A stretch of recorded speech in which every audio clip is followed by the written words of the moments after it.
Hello,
ये जो आवाज़ आ रही है इसके बारे में एक लेखक ने कहा था कि मैं इसीलिए फिल्मों में लिखने लगा क्योंकि अब मोबाइल का दौर आ गया, मैं बहुत फ्रस्ट्रेटेड हो गया। ये किसने कहा था उसका आज के नाटक से बहुत जुड़ाव है उस आदमी का। वो करीब 88 साल की उम्र में ख़त्म हुए हैं। आज से पुण्यतिथि थी उनकी, आज से आज 8 है, 5 दिन पहले। चलिए फिर वहीं से शुरू हो जाते हैं। सागर सरदी जो लेखक हैं उनकी आज से 5 दिन पहले पुण्यतिथि थी इस नाटक के लेखक जो हैं। और ये मैं कोई अपनी बनाई हुई बात नहीं कह रहा हूँ, सच में उन्होंने कहा था कि अब किताबें, कोई एक बार की घटना है कि 200 किताबें वो डोनेट करने गए एक लाइब्रेरी में, तो उसने लाइब्रेरी वाले ने कह दिया कि पुस्तकें हमको नहीं चाहिए। उन्होंने कहा मैं फ्री ऑफ कॉस्ट दे रहा हूँ। उन्होंने कहा नहीं चाहिए, कोई पढ़ना ही नहीं आता, आप सब लोग तो लोग मोबाइल पर देखते हैं सब कुछ, इसलिए मोबाइल से चलिए शुरू से ही स्विच ऑफ कर दीजिएगा, ठीक है।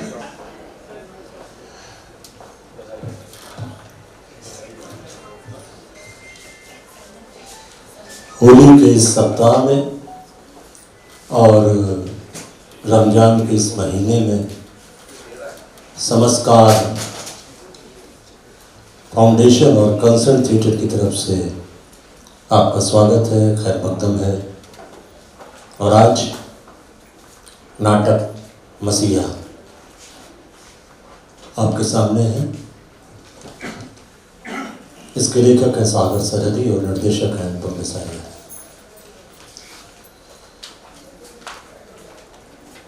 कश्मीर जो पूरा एक उसकी सुंदर सी घाटियों में, वादियों में एक छोटा सा गांव वफा, वहां पर एक बच्चा पैदा होता है।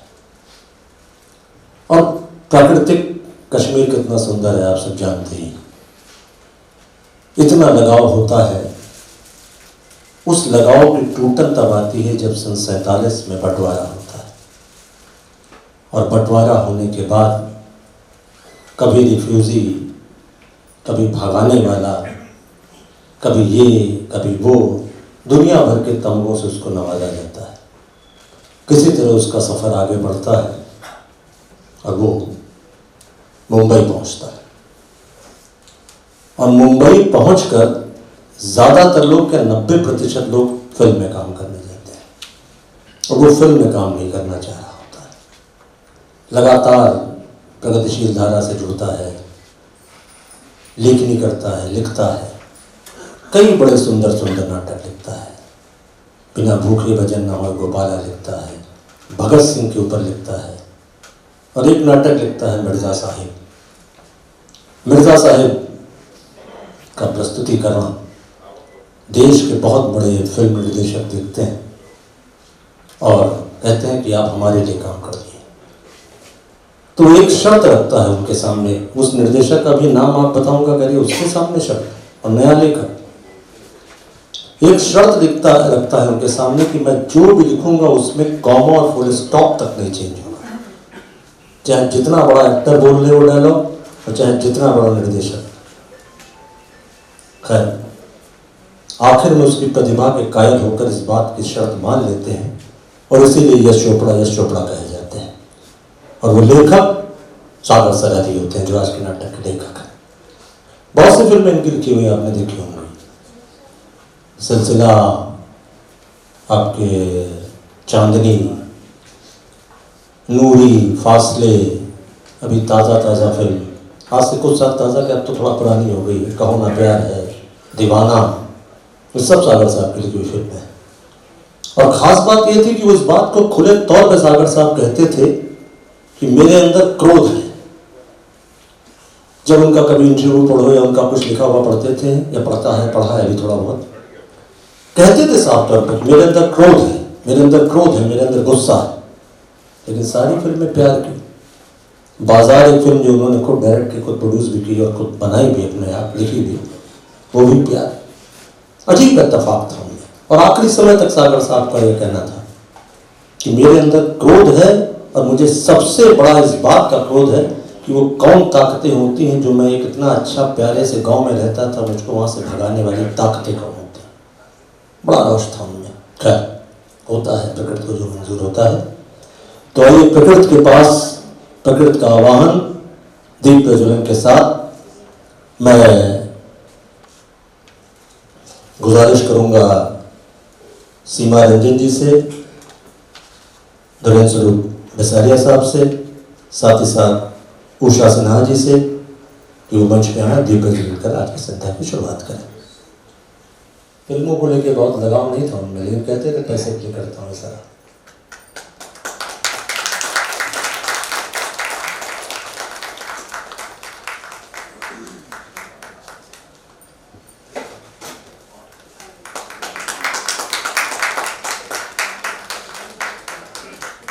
थोड़ा सा स्टेज पे आ जाइए।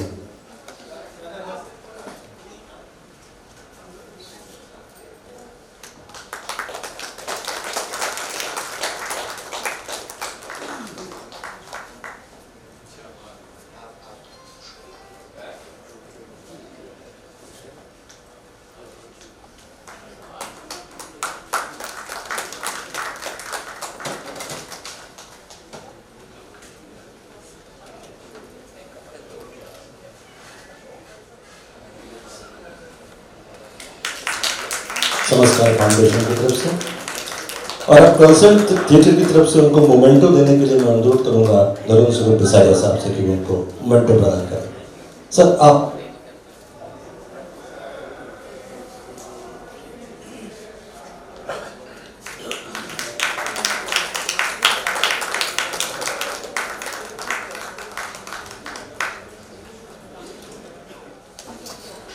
हम लोग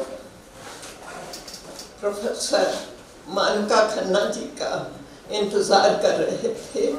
वो आ जाती तो मुझे भी बहुत अच्छा लगता, क्योंकि मुझे लग रहा था कि एक लंबे अंतराल के बाद उनका सानिध्य मिलेगा।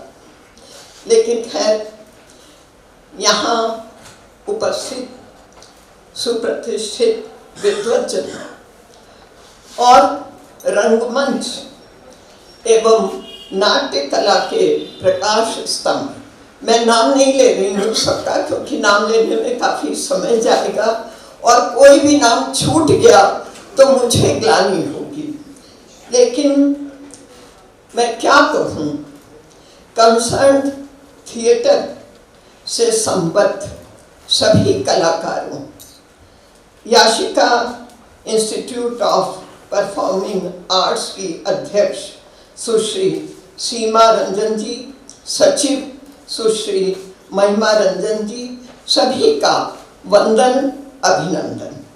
मैं वरिष्ठ समर्पित नाट्य कला साधक श्री अनुपम बिसारिया जी के प्रति आभार व्यक्त करती हूँ कि आपने मुझे इस मंच पर मुख्य अतिथि के रूप में सम्मान दिया है। जो मैं गौरवान्वित हुई, क्योंकि नाट्य कला से मैं प्रशंसक रही हूँ और कभी बचपन में जब स्कूल में पढ़ती थी तो छोटी छोटी नाटिकाएं अवश्य करती थी, लेकिन इस प्रकार के मंच पर मैंने कभी नहीं किया। लेकिन नाट्य कला के प्रति मैं भी समर्पित रही हूँ और आज जो नाटक मंचित हो रहा है मसीहा, इसके मूल सर्जक लब्ध प्रतिष्ठ साहित्य मनीषी आदरणीय श्री सागर सरहती जी को मैं नमन करती हूँ, प्रणाम करती हूँ, क्योंकि किसी भी नाट्य मंचन की सफलता का श्रेय जितना कलाकारों और निर्देशक को दिया जाता है, मैं समझती हूँ उससे कहीं अधिक मूल नाट्य कृति को दिया जाना चाहिए, क्योंकि उसमें अगर ऐसी कुछ बात होगी तो वो सामने मंचित भी होगी। कंसर्न थिएटर की जहाँ तक बात है तो अनेक नाट्य प्रस्तुतियों की मैं साक्षी रही हूँ। समर्पित नाट्य कलाकर्मी श्री अनुपम बिसारिया जी का जो निर्देशन मैंने देखा है अन्य नाटकों में, प्रशंसनीय है और अभिनंदनीय भी है। और उन्होंने जितनी प्रस्तुतियां की हैं उनका परिश्रम, उनकी सजगता और दूरदृष्टि स्पष्ट नजर आती है। बहुत परिश्रम करते हैं, मैं नमन करती हूँ उनको। बहुत अच्छा लगता मुझे देख करके कि इतनी कम उम्र के और इतना काम कर रहे हैं। लखनऊ उनको कौन नहीं जानता, बड़ा अच्छा लगता है। और मसीहा को सार्थक किया है अपने सशक्त अभिनय द्वारा जिन कलाकारों ने, उनका परिचय तो बाद में दिया जाएगा, लेकिन मैं उन सभी कलाकारों को मैं नाम भी ले लेती हूँ, नाम ले सकती हूँ। अश्वनी मक्खन जी, अनीता वर्मा, अभ्युदय तिवारी, गौतम राय और नीरज दीक्षित जी को मैं हार्दिक बधाई देती हूँ, अग्रिम हार्दिक बधाई, और आप सबकी तरफ से उनको बधाई देती हूँ, क्योंकि मैं ये कहूँगी कि उनके अभिनय से एक ऐसा कुछ निकल कर आएगा कि शायद हम लोग अपने को रोक नहीं पाएंगे और खूब तालियां बजाएंगे। मंच से परे नाट्य कला साधकों का योगदान भी अभिनंदनीय है। प्रकाश की व्यवस्था के लिए देवाशीष मिश्रा, संगीत संयोजन के लिए अश्वनी श्रीवास्तव जी, मुख सज्जा के लिए अंशिका क्रिएशन और वस्त्र विन्यास के लिए रोजी मिश्रा एवं रत्ना ओझा जी को मैं अभी से बधाई दे रही हूँ। उनके सराहनीय योगदान, अभी देखा नहीं हम लोगों ने नाटक, लेकिन मैं जानती हूँ कि बाद में भी यही बात कही जाएगी। मैं जो मंच पर अपना अभिनय दिखाएंगे और रचना को सार्थक करेंगे, और इसके अलावा जो पृष्ठभूमि में रह करके बहुत सा काम करते हैं, और अगर उनका ये सक्रिय योगदान ना हो तो शायद कोई भी मंच नाटक सफल नहीं हो सकता। तो मैं विशिष्ट सहायक आदित्य विश्वकर्मा जी, अशोक सिन्हा जी एवं अजय कक्कड़ जी को भी अग्रिम बधाई दे रही हूँ पहले से ही। सभी मैं जानती हूँ कि जब ये नाटक सामने आएगा तो हम लोग तालियां अवश्य बजाएंगे और यही कहेंगे कि सबने अपनी अपनी भूमिका का बहुत अच्छी तरह निर्वहन किया और ये मसीहा नाटक सबके लिए अविस्मरणीय होगा। हम लोग हमेशा याद करते रहेंगे। मैं समझती हूँ कि सभी दर्शक इस नाट्य मंचन को वर्षों याद रखेंगे और हम लोग पहले तालियां बजाएंगे और बाद में तो हमें बजानी ही है।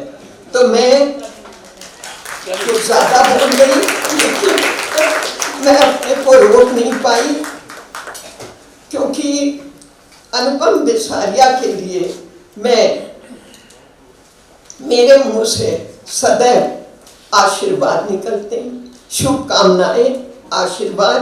और सभी कलाकारों को जिन्होंने इसको आज मतलब जो प्रस्तुत करेंगे उन सब के लिए आप सब की ओर से मैं आशीर्वाद देती हूँ, शुभकामनाएं प्रेषित करती हूँ।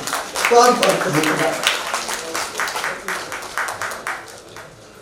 जज्बे को सलाम है कि बेचारी अस्वस्थ होने के बावजूद उतने ही जज्बे से उन्होंने पूरी संलिप्तता रखी।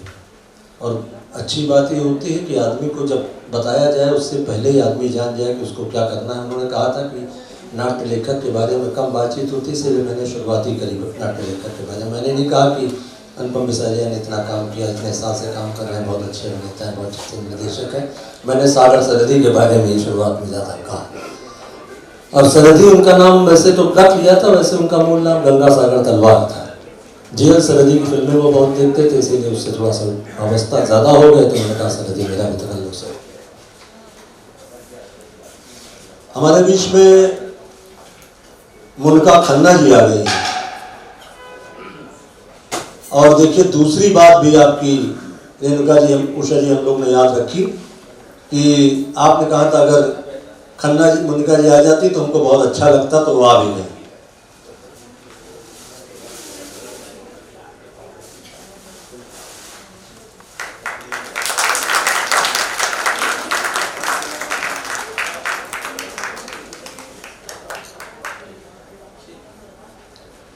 बहुत बहुत धन्यवाद। और इसी क्रम में थोड़ा सा और आगे बढ़ते हैं। एक बहुत अच्छे अभिनेता हैं जिनके बारे में कहा जाता है कि उनकी टाइमिंग बड़ी सटीक है कॉमेडी में, और उनका नाम है राजेश मिश्रा। तकरीबन 40 साल से रंगमंच पर सक्रिय हैं। राजेश मिश्रा जी हैं कि हैं नहीं है? हैं? उनकी टाइमिंग सही है तो कहाँ है फिर? मैं लेट हो गई टाइमिंग यार हमारी, कम से कम मेरे जुमले का तो। अब देखो टाइमिंग गलत हो गई।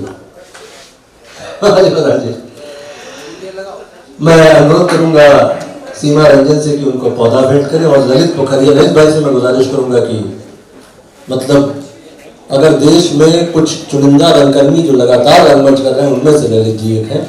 मैं ललित जी से अनुरोध करूंगा कि ललित जी उनको मोमेंट पर भेजा करें। अरे आप लोग तो यार जवान लोग हैं, स्टेज पे आप लोग यार, हाँ सब लोग यार डर जाइए।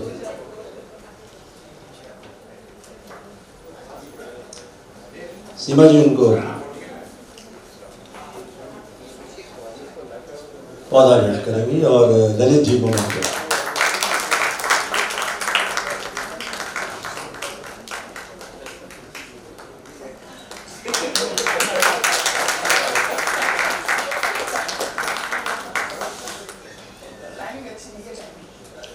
नहीं, टाइमिंग तो थोड़ा सा बस लाइट का टाइम से नहीं है, क्योंकि अक्सर ये होता ना कि दे दिया जाता, उसने लाइट टाइम से नहीं दी तब मैं नहीं आया।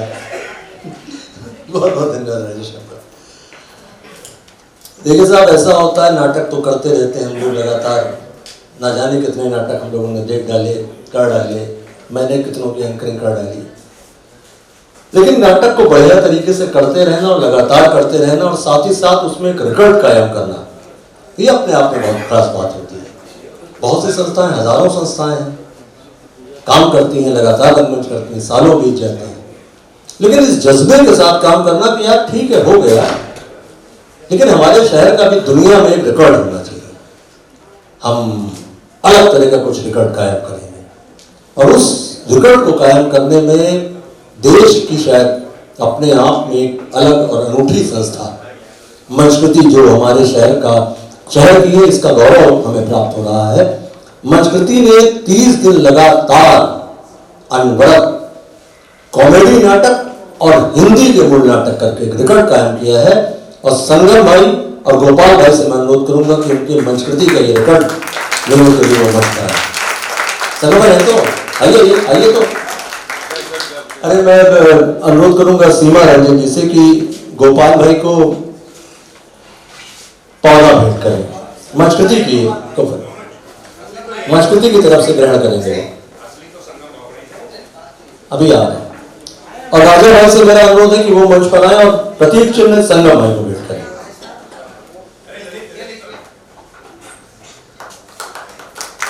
आपके ऊपर तालियां जोर से बजा दीजिए, और ऐसे ही रिकॉर्ड आप लोग कायम करते रहे, बनाते रहे। सुना है मैंने ऐसा कि शायद 60 दिन का एक नाट्य समारोह ऐसा ही संगम भाई कुछ प्लान कर रहे हैं, कहानियों को लेकर।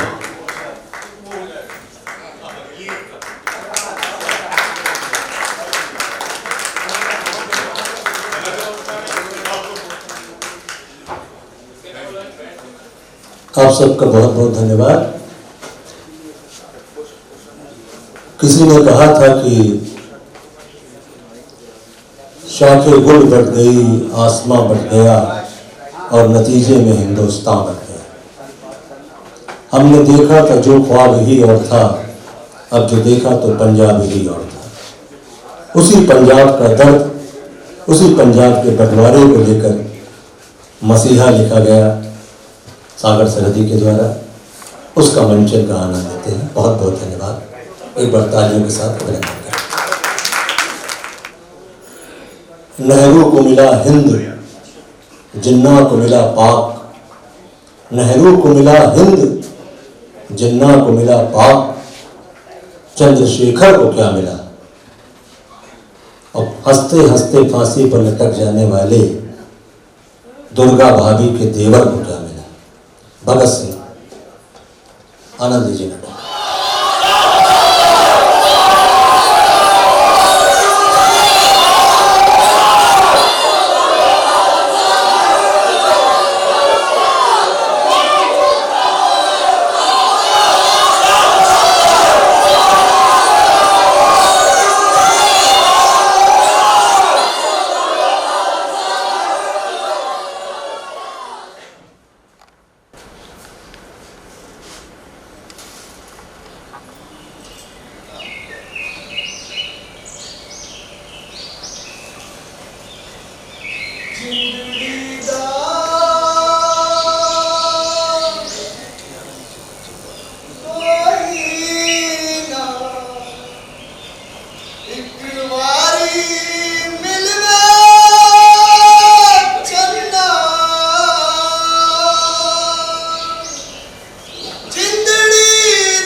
क्यों जी?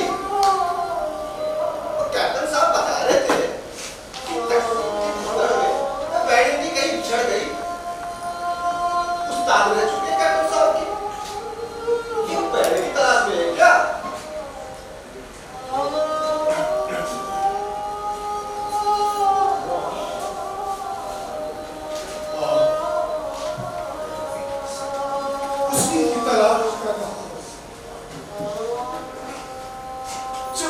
जत्था आता है तो यही लगता है कि उसमें मेरी बहन होगी, लेकिन बदकिस्मती मायूसी ही हाथ लगती है। आज दिन कौन सा है? उस्ताद जी को बता आज कौन सा वार है? उस्ताद जी हमारे लिए सारे दिन एक जैसे होते हैं, तो क्या जुम्मा और क्या जुमेरात। बस बस एक दिन मुकर्रर है। और देखो जी, तुसी इतने ज्यादा देर इंतजार ना करो। अब यार भी बॉर्डर और रिफ्यूजी कैंप है, उत्ते भी देखो और कई वहां पहुंच गई हो तो अभी बहन। और जी ते तो तुसी खाक चाल चाल कर लग गए, उससे इतने ना आया करो। तो भाई गलती से कभी तो गोली वोली लग गई और तो भाई हमें बड़ा अफसोस होगा। आप उस पार के फौजी से वाकिफ हैं? हाँ मास्टर जी, और जी क्या है ना, तकसीम से पहले हम दोनों गुजरावाला के एक ही मदरसे में पढ़ते थे।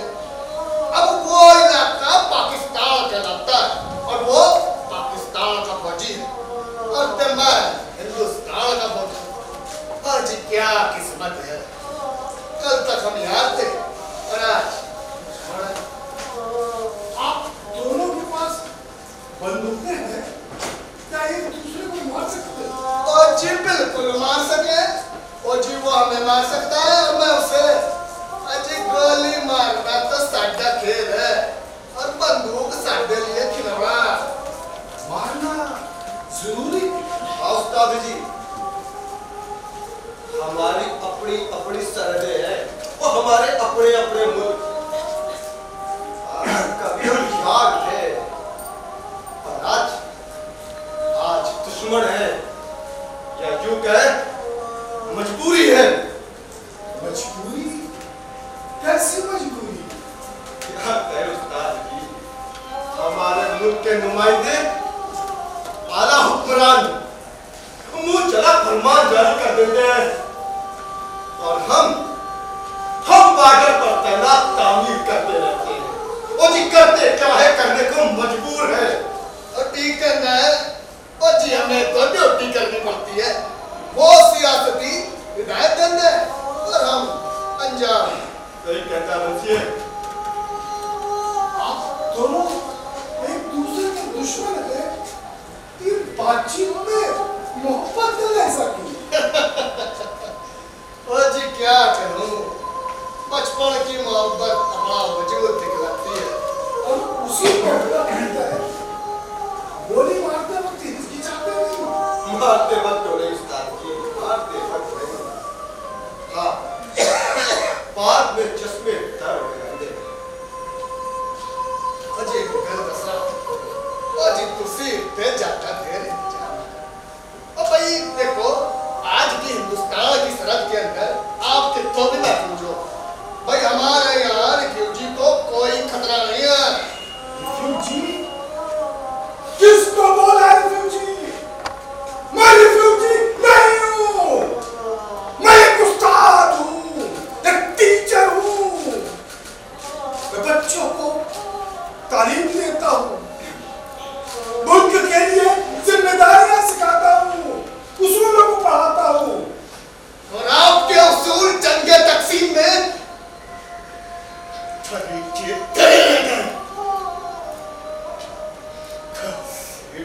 पेपर हो गए, कुछ खत्म हो गया। बहन भी वो भी पिछड़ गई, ना जाने किस हाल में होगी। क्या मैं पूछता हूं क्या हासिल हुआ? अल्लाह चाहे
मेरी बहन न जाने कहाँ चंगेजी खींच ले गए उसे।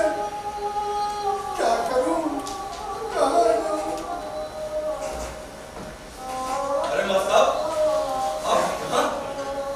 मैं उधर पूरे कैंप में ढूंढ आया। आप लोग कितनी बार कहा है कि कैंप से इतनी हिम्मत आया करें। अरे ये खतरनाक इलाका, अब कभी कुछ हो गया तो खैर छोड़िए, चाय आया हूँ पी लीजिए। क्यों तकलीफ उठाते हो बेटा? मैं तो आदी हो चुका हूँ। माँ साहब, आपका स्टूडेंट हूँ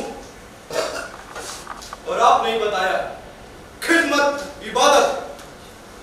आपके बताए रास्ते माँ साहब मुझे बखूबी याद है। अब वो सारी बातें पुरानी हो चुकी है। नहीं माँ साहब, एक ख्याल कभी भी पुराने नहीं होते। वो सब बातें छोटी सारी होगा। मैं बच्चों को पढ़ाया करता था,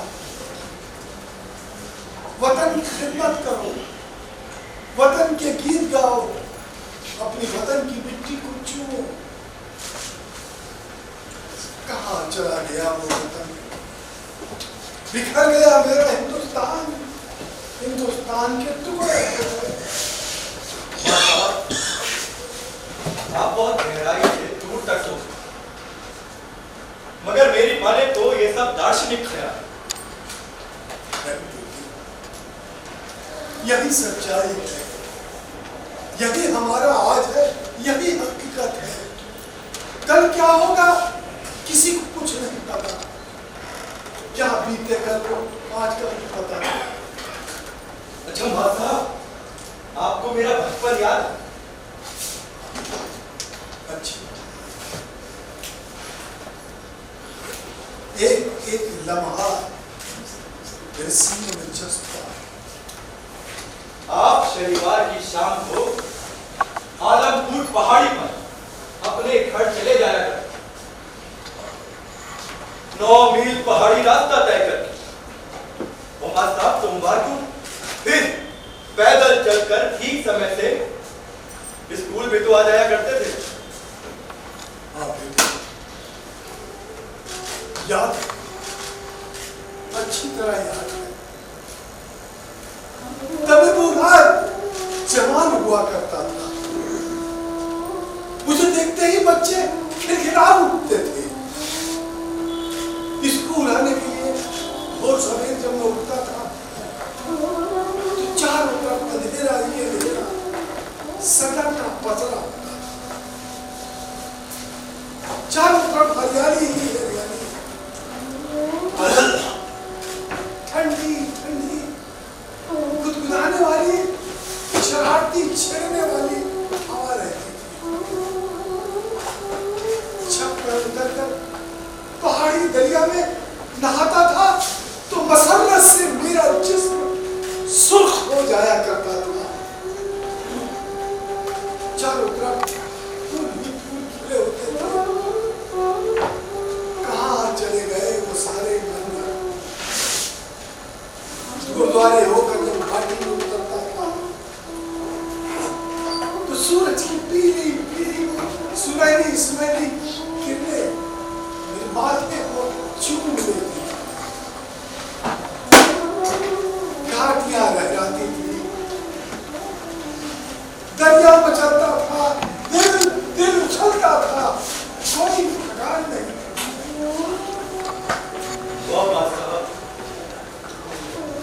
आपको तो सब कुछ याद है, मुझे तो कुछ भी याद नहीं। अपना गांव तक भूल गया, यार दोस्त के नाम सब कुछ भूल गया। जब मैं गांव के गलियारे से गुजरता था तो लोगों की आवाजें आती थी, अरे उस्ताद जी अस्सलाम वालेकुम, मास्टर जी नमस्ते।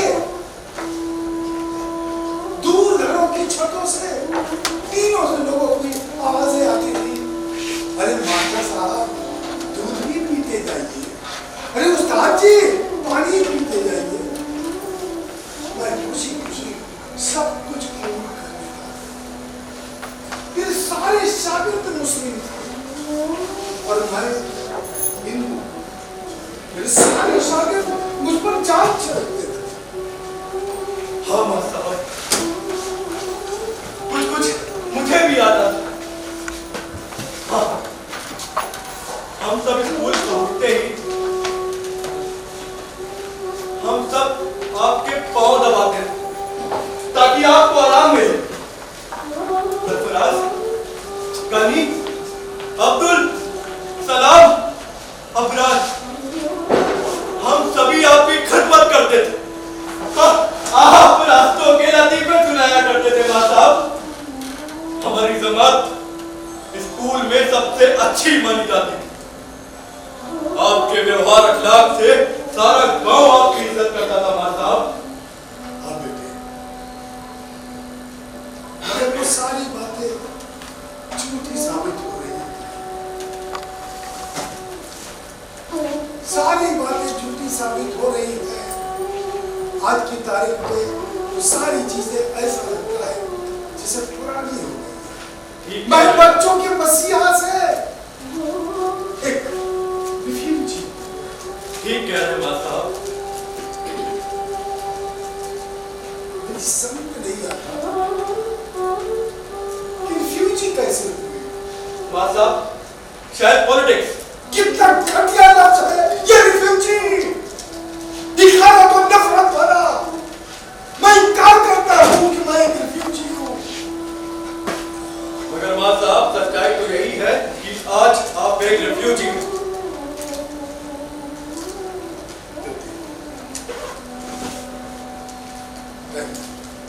बहुत गंदगी हुई, बहुत बड़े जुल्म हुए। अरे मैं तो कहता हूं जालिमों, उजाड़ते वक्त नहीं देखते कि क्या उजड़ता है और क्या बचता है। खैर मां साहब, आपका यहाँ आना खतरे से खाली और मैं भी तो फौज की टीमों से बंधा हुआ। मां साहब, मेरी मानिए तो आप कहीं चले जाओ। कहाँ चला जाऊं बेटे, इस बेशरम जिस्म को लेकर कहाँ जाऊं? मैं ये पासबुक के गांव में बंदोबस्त करवा देता हूँ।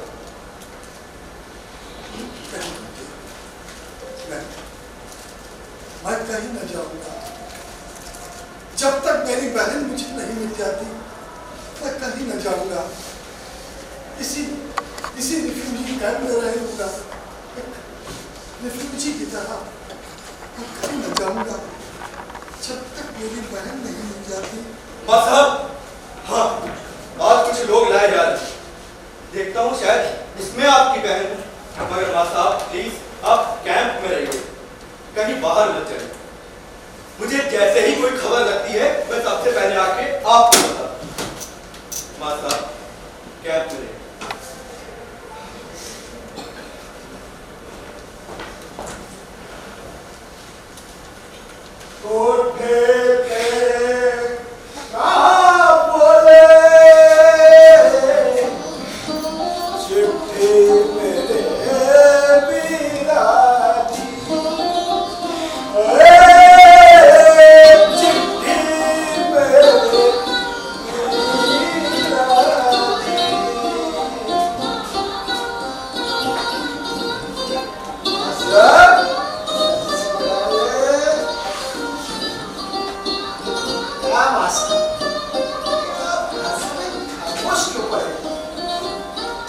जब देखो बस एक ही रट, मेरी बहन कर पाएगी, मेरी बहन करेगी।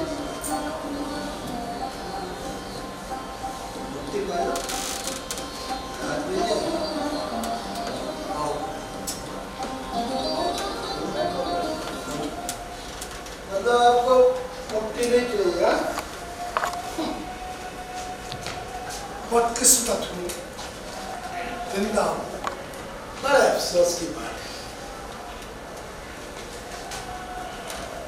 एक बात बताओ, मेरे मरने से या मुक्ति मिल जाने से तुम्हें क्या मिलेगा?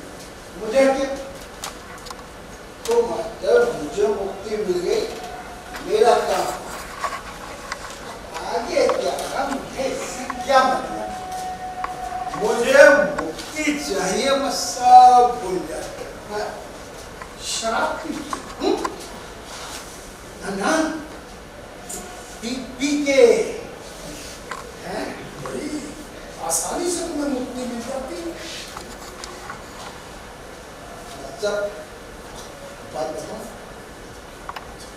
मुक्ति पाना बड़े जतन का काम है। इसमें मन को मानना पड़ता है।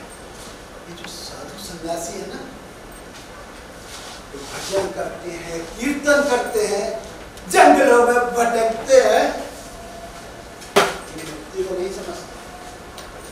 देखो, तुम शराब क्यों पीते हो? ये नहीं हो जाती है भाई, तुम्हारी मुक्ति में तो जवाब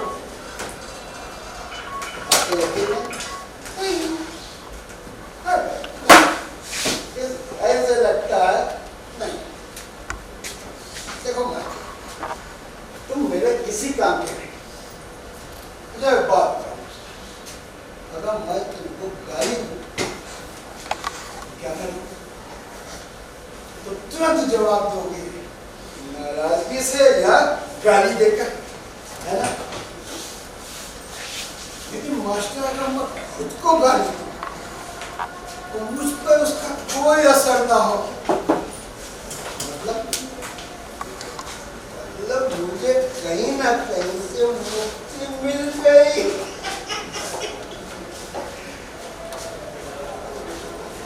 मास्टर, ये पाने का एक और तरीका है।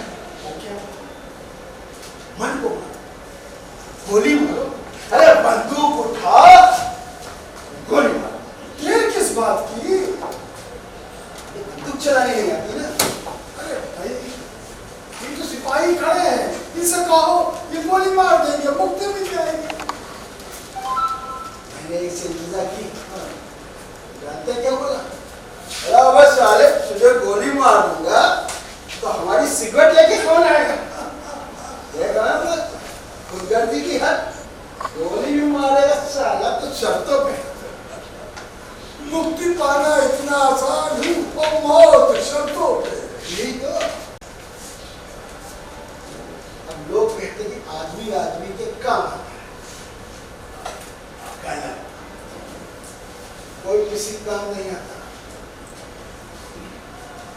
आपको पता है, एक बार मैंने पाकिस्तानी सिपाही से कहा कि पाकिस्तानी सिपाही बहुत बहादुर होते हैं। तो बोला, वह साले कोई सिपाही बहादुर नहीं होता है, सब अपनी जान बचाते हैं। दूसरा इस पे गोली न चला दे, इसलिए उसको पहले ही मार देते हैं। मास्टर फिर मैंने क्या किया? मैंने लपक के पत्थर उठाया और मैंने कहा बंदर को चला मुझ पे गोली। हंसता ही जाएगा साला। मैं भी पत्थर उठाए थक, पत्थर फेंक, तभी साले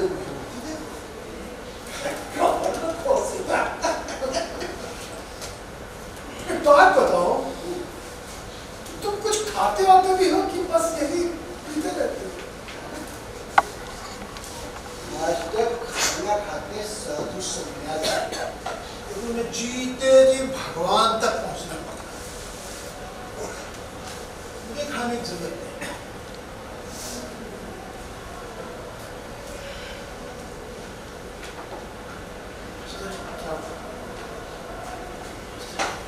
मास्टर मुझे घबराहट सी हो रही है। मास्टर मुझे होश आ रहा है मास्टर। या तो देखो फिर देखो मेरा पीछा कर रहा है। मुझे दबोचने के लिए दौड़े चले आते हैं मास्टर। इन सबसे बचने के लिए तो मैं सफर से मुक्ति पीता रहता। मैं होश पे ना आऊं, मुझे कुछ याद ना। मास्टर वो देखो यादों पे भूत मेरी तरफ चले आने मास्टर।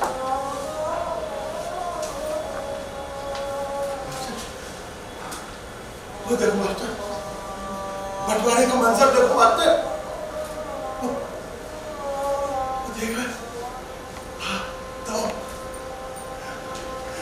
मास्टर वो मेरा बेटा, मेरी माँ। ना जाने ऐसे कितनी माँ, बेटियां, बहन, सब भागे जा रहे मास्टर, सब भागे।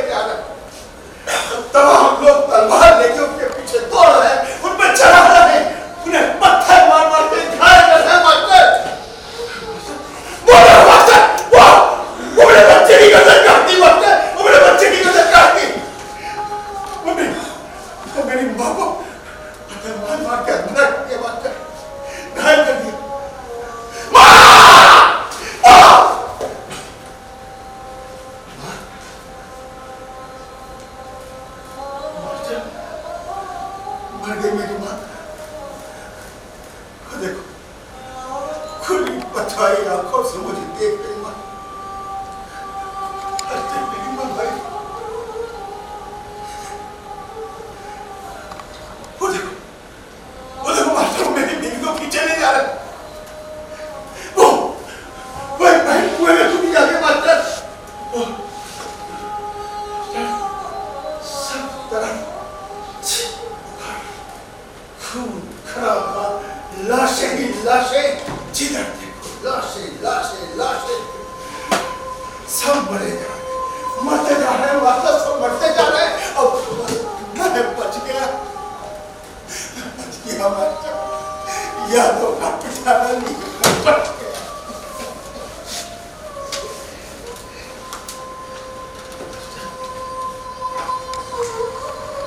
तुम बताते हो तुम्हारी बहन को भी वैसी दरिंदे खींच के ले गए।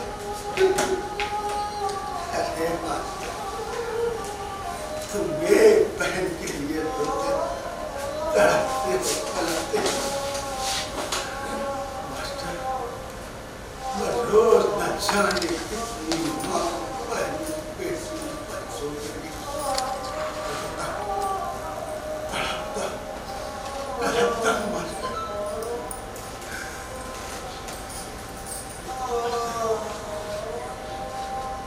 तुमने कभी सुना देखा था किसी दौर में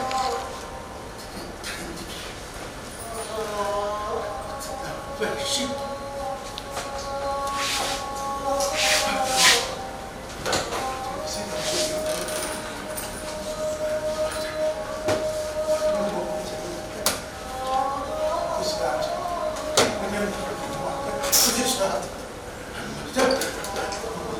मुझे मुक्ति चाहिए, मुझे शराब चाहिए मास्टर। मुझे मुक्ति चाहिए, शराब चाहिए मास्टर, मुझे शराब। अच्छा वारिस शाह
यार गांव कैसा होगा, पूरा गांव कैसा होगा, बदल गया होगा ना। मुझे तो तो अरसा हो गया घर छोड़े हुए, कभी फ्रेंड कभी किधर भटकी रहा। मुझे भी बहुत याद आता है जब मैं गुजरात में पोस्टेड था तो थे लोगों हर वक्त सुनाया करता साडे गाँव में सवेरे सवेरे पत्तों के शोर सर्दियों के बर्फ कैसे हर गर्मियों के दरिया कैसे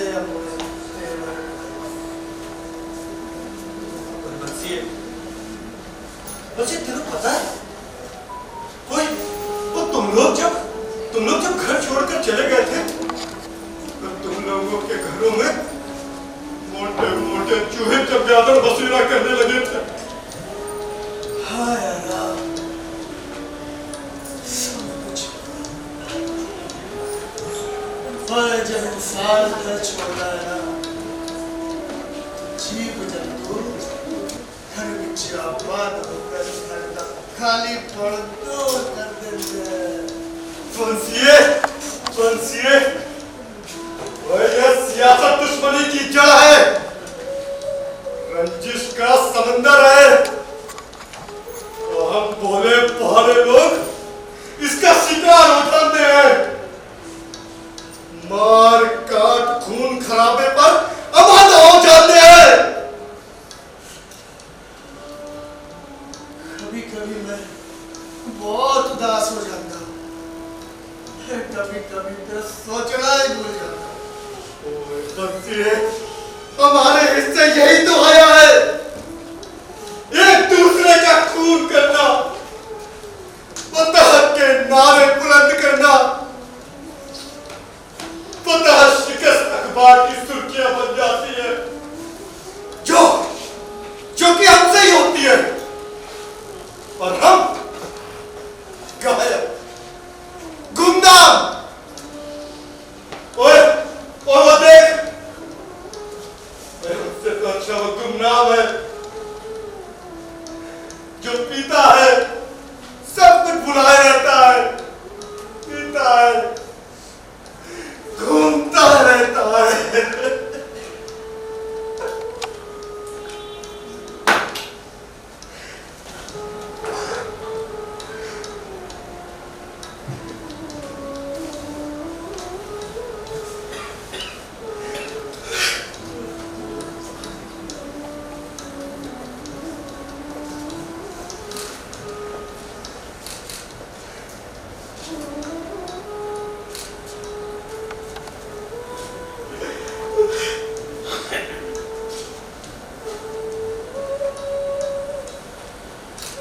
चल, काफी वक्त हो गया,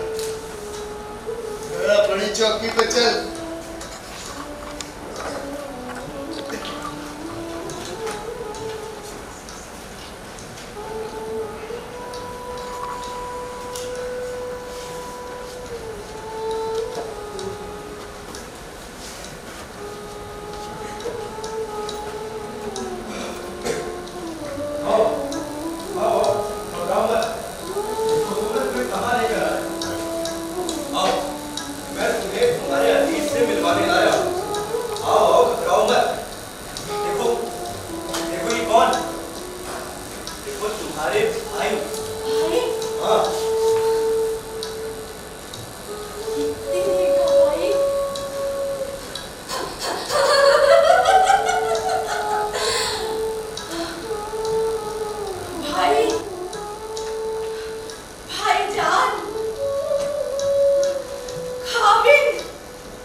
दिमाग पर कोई गहरी चोट लगी, मगर माँ साहब अभी सब याद आ जाएगा। अब नरमी से, प्यार से, अपने पन से याद दिलाइए, अभी सब याद आए, आपके खून की पुकार जरूर सुने। मगर माँ साहब थोड़ा सा मैं चलता हूँ, मगर आता जाता हूँ।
पहचानो मेरी बहन, पहचानो।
वो सब भी मुझे गोद में ही उठा लेते थे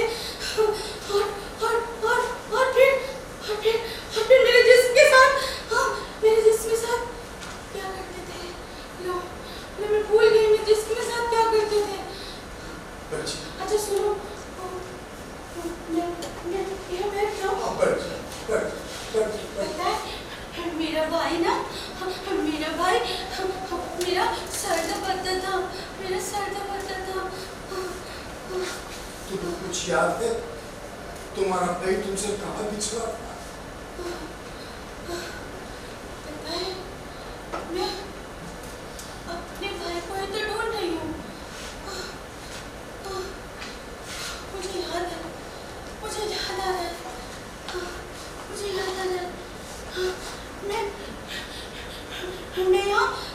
मैं अपने भाई को ही ढूंढने आई हूँ। बहुत मोहब्बत करती हो, बहुत चाहती हो। हाँ, कौन है अपने भाई को नहीं चाहती होगी। तो सोचो वो कैसा ना कहाँ रहता था, क्या नाम था उसका? मैं ना वो मुझे कुछ याद नहीं आ रहा।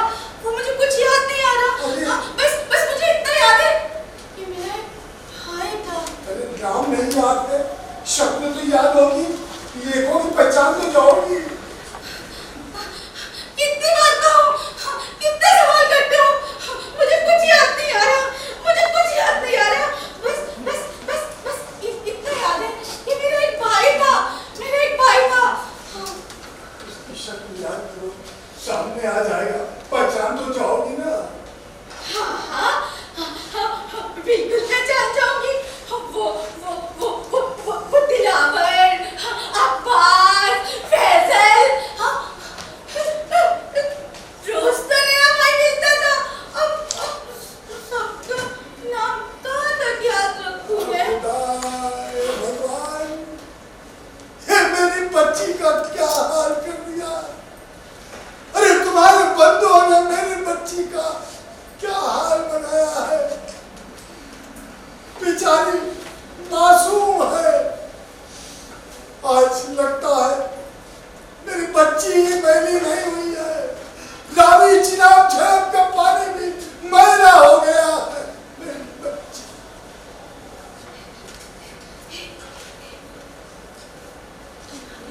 तो ठीक है। यहाँ पर क्या जा रहे हो? रावी, चिनाब, झेलम।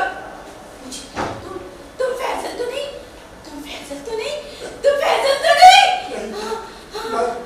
मैं समझा हूं।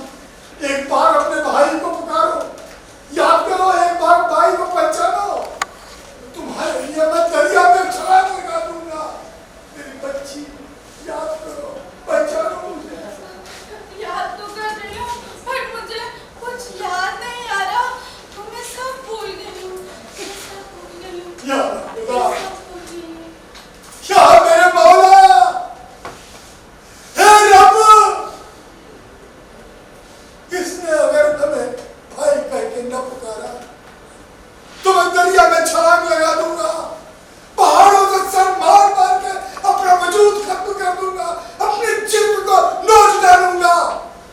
जख्म होंगे मेरे जिस्म पर, खून और पीप की धारें बहेंगी और मैं चिल्ला के कहूंगा, देखो तकसीम के बाशिंदों, मैं अपनी बहन के गुनाहों का कुफारा भुगत रहा हूं। मेरी बच्ची भोली है, मासूम है, उस पर रहम करो। मैं रिफ्यूजी, तुमसे पराया शहर कुछ नहीं मांगता, बस मांगता हूं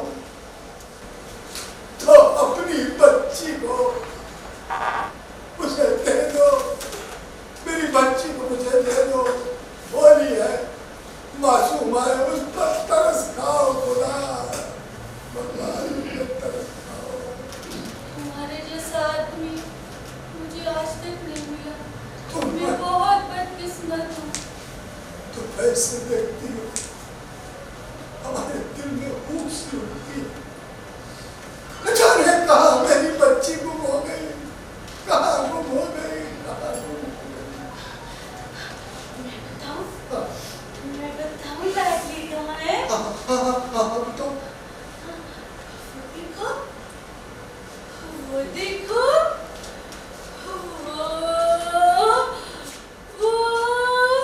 वो देखो, दिखी तुमको, दिखी तुमको, दिखी तुमको, छोड़ा नहीं, छोड़ा नहीं, छोड़ा नहीं,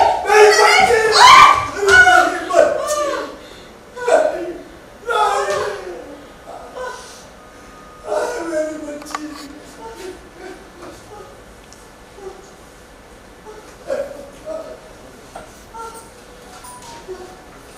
बच्ची,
ये मास्टर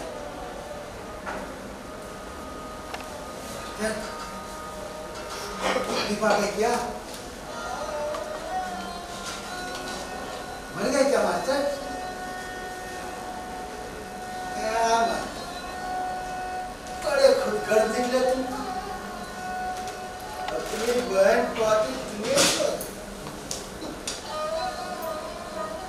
अरे मास्टर, अब आने वाली नस्लों को कौन इल्म देगा, कौन पढ़ाएगा वतन परस्ती के बारे में, बुजुर्गों औरतों की इज्जत करेगा मास्टर।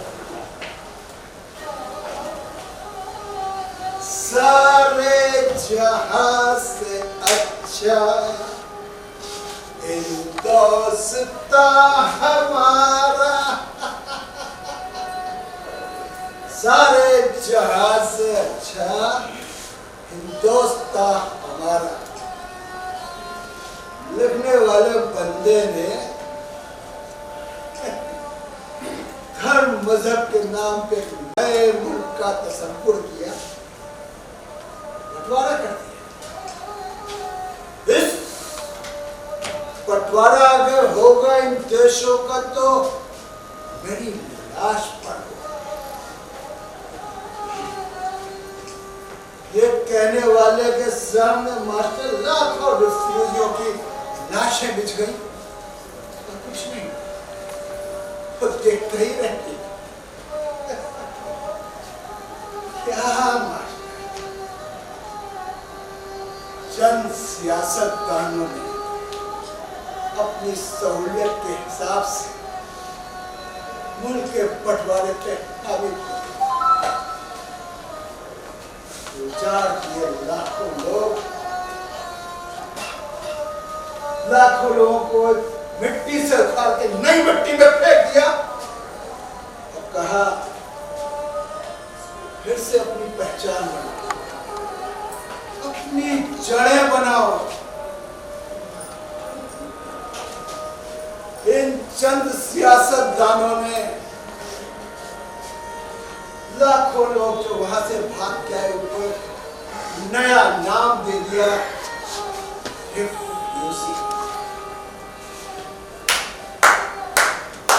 रिफ्यूजी।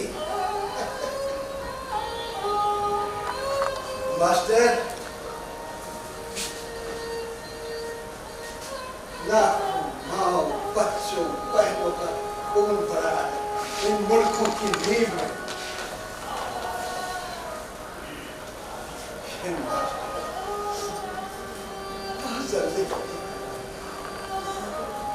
जल्दी नहीं करने की बात है।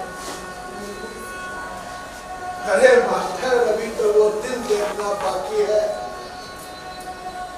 जब इन चंद सियासतदानों की, जिन्होंने मसीहाओं के मुखौटे अपने चेहरों पर लगाने, दोनों मुल्क की इबादत करते, क्योंकि आने वाली नस्लों को पढ़ाया जाएगा कि इन मसीहाओं ने ही जाने कुर्बानियां दी हैं आजादी की लड़ाई में।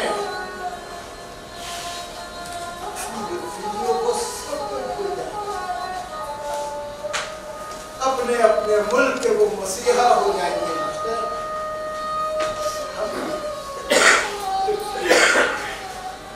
किसी का परिवार बिछड़ गया, किसी की संपत्ति बिछड़ गई, रिश्ते गुमनाम हो गए, खो गए। मतलब हम हो गए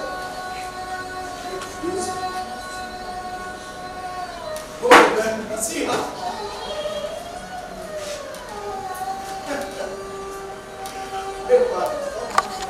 नहीं चलती है।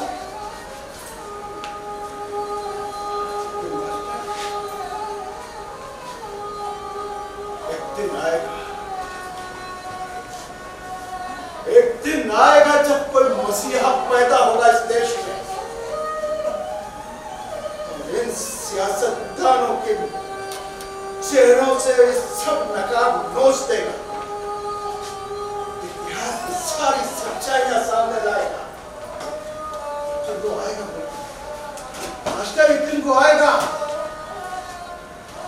इतिहास कितना भी गहरे दफन कर दो, वो जमीन का सीना चीर के बाहर आएगा। मास्टर, जब वो सारी दुनिया को बताएगा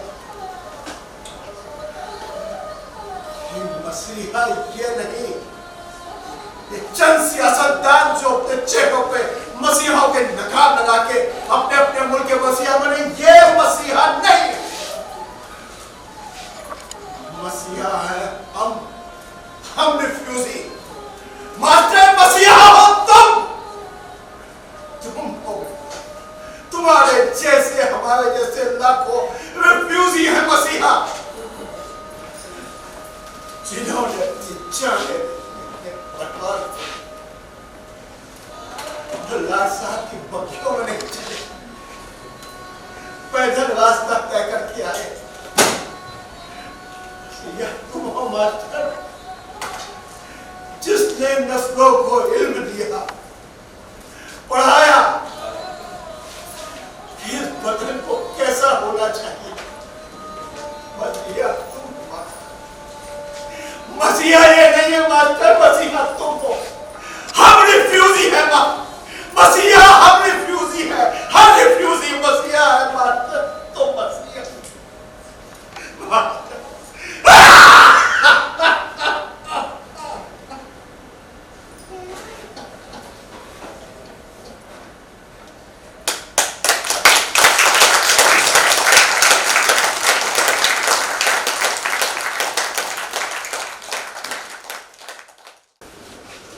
कहीं रिफ्यूजी हैं तो कहीं मुहाजिर हैं, इधर रिफ्यूजी उधर मुहाजिर। मैं दावे से कह सकता हूँ कि हर गुनाह का कफ़ारा हो सकता है। कफ़ारा प्रायश्चित को कहते हैं। हर गुनाह का कफ़ारा हो सकता है, लेकिन बंटवारे का कफ़ारा नहीं हो सकता। और जिन्होंने ये इल्म दिया था कि सारे जहाँ से अच्छा हिंदुस्तान हमारा, खुदा का बहुत बहुत शुक्र है कि वो 47 से पहले 38 में ही उन्होंने बंटवारा नहीं देखा, नहीं शायद वो ना देखते थे। अल्लामा इकबाल। आइए कलाकारों से आपका तारुफ करा देते हैं।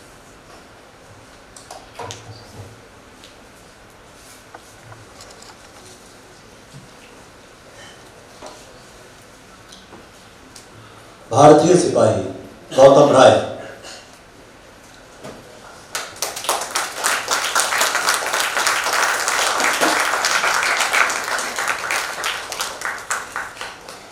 पड़ोस के मुल्क पाकिस्तान के सिपाही नीरज दीक्षित।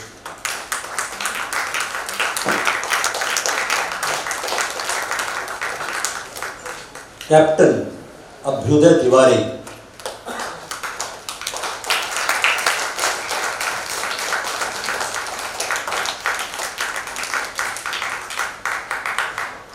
न जाने कितनी बेटियों के साथ, चाहे इधर हो चाहे उधर हो, ये जुल्म हुए।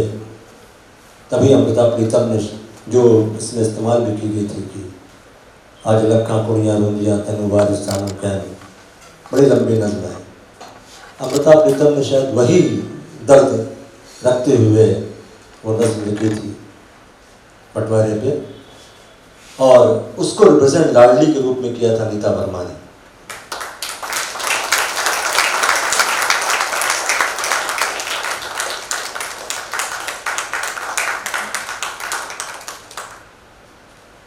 नासिर काज़मी पाकिस्तान के एक बहुत अच्छे शायर हैं।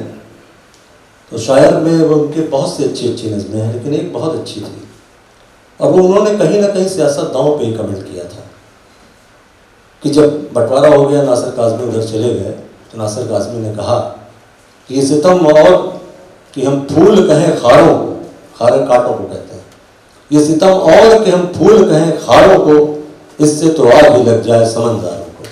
ये बेकार है इस तरह का बंटवारा, अगर इस तरह का बंटवारा हुआ। तो एक तरह से उस नासिर काज़मी या कह लीजिए कवि को रिप्रेजेंट कर रहे थे अनुपम बिसारिया, जो इस नाटक के निर्देशक भी थे।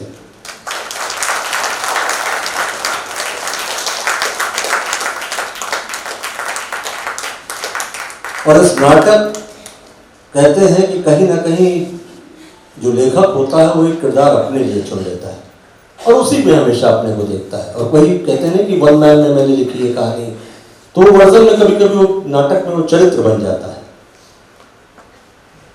मास्टर संतराम, अश्विनी मक्खन, जब बढ़िया से तालियां बज रही है।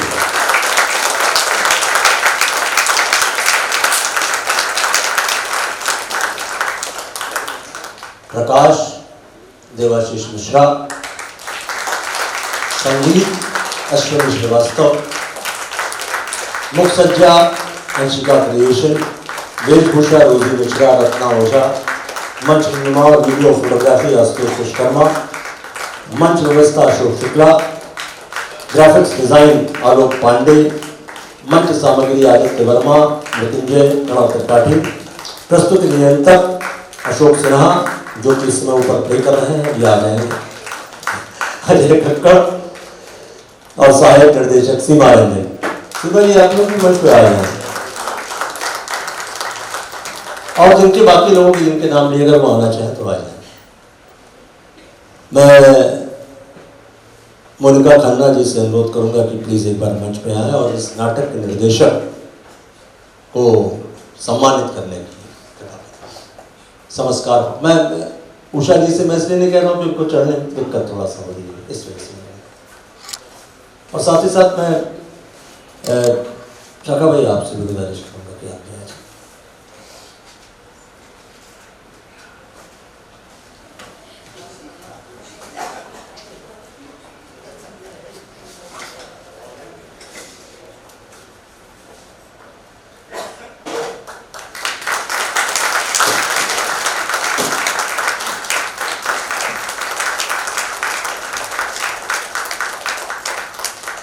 अनुपम जी दो शब्द कहेंगे?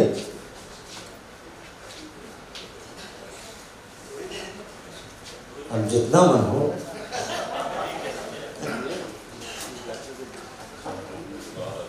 सबसे पहले धन्यवाद आप सभी सुधीजन दर्शकों का, क्योंकि हमारी कोई भी मेहनत आपके बिना अधूरी है और इसलिए बहुत अच्छा लगता है। सब चेहरे जाने पहचाने हैं, चाहे हमारा नया नाटक हो या पुराना हो या रिपीट शो हो, आप लोग हमारा हौसला बढ़ाने आते हैं, इसके लिए हृदय से आप लोगों का धन्यवाद। उसके बाद मैं समस्कार फाउंडेशन को जिन्होंने इस शो को कराया, हम पे भरोसा रखा, उनका भी धन्यवाद, आभार। कंसर्न थिएटर के सभी लोगों का आभार, टीम का, उषा आंटी, मनका तो फिर मेरी बैचमेट भी हैं, तो गोपाल भाई, अशोक जी, ललित जी, संगम बहू, राजेश मिश्रा जी, सब लोग जो आए, राजा भाई, सबके आने से जो हौसला बढ़ा कलाकारों का, उसके लिए आप सबका बहुत हृदय से फिर एक बार आभार। और यही चाहूँगा आप लोगों का आशीर्वाद ऐसा बना रहे कि हम और अच्छा काम करने की कोशिश करते रहें बाकी टाइम। और नवल जी का भी आभार, क्योंकि हमारे लिए हम लोग की बात हुई थी कि टोटका है, जब तक कि हमारे नाटक में स्टार्ट नहीं करते हैं आके एंडिंग हमारा नाटक सक्सेस नहीं होता, तो टोटका कामयाब रहता है हमारा। नवल का भी हृदय से आभार।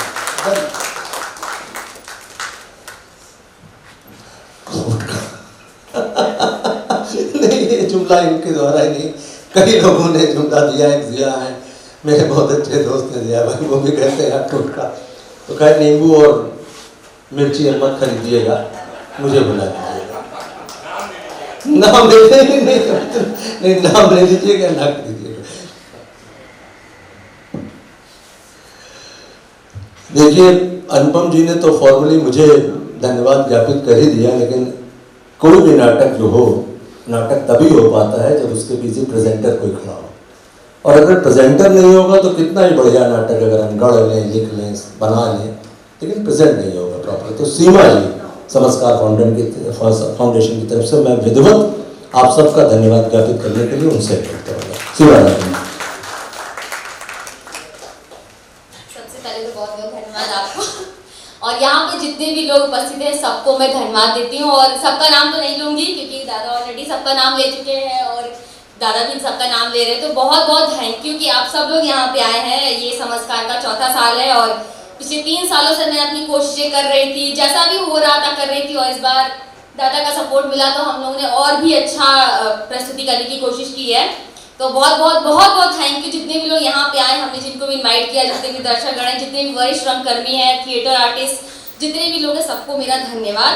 और अब 1 मिनट का समय और लूँगी क्योंकि मुझे पता है आप सब लोग बहुत देर से बैठे हो और जाना भी है, तो जो बहुत देर से सबको सम्मान के लिए बुला रहे हैं कि आप आ जाइए, आपका सम्मान हो जाता है। और कहीं ना कहीं कलाकारों ने तो मंच पर चित्रण किया और नाटक को जीवित किया, और नवल किशोर जी जो बहुत ही देर से उस नाटक को अपनी शब्दों से जीवन करने की कोशिश कर रहे हैं, तो मैं उनका सम्मान करना चाहती हूँ। मैं चाहती हूँ सर आप मंच पर आए। महिमा रंजन प्लीज आप पौधा लेके आए और सर का सम्मान किया जाए। अरे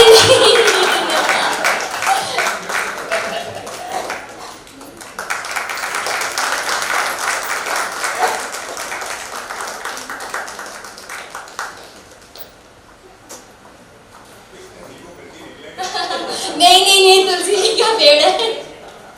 ये ऐसा जानबूझ कर लिया गया कि तुलसी जी का पेड़ लेंगे और सभी लोग घर पे ले जाएंगे। So thank you so much. और इस हमारे प्रोग्राम की जो स्पॉन्सर रही हैं ज्योतिषा मैम आप हैं क्या? उन्होंने मुझे बोला था कि मुझे लेट हो जाएगा तो वो आई नहीं है। So thank you so much ma'am, आपका ही बहुत सहयोग रहा है। पिछले 4 सालों से ये हमारी स्पॉन्सर रही हैं और कहीं ना कहीं सपोर्ट तो चाहिए ही होता है एक अच्छे इसके लिए। तो thank you so much ma'am. और जितने भी लोग यहाँ पे आ गए thank you so much. Thank you.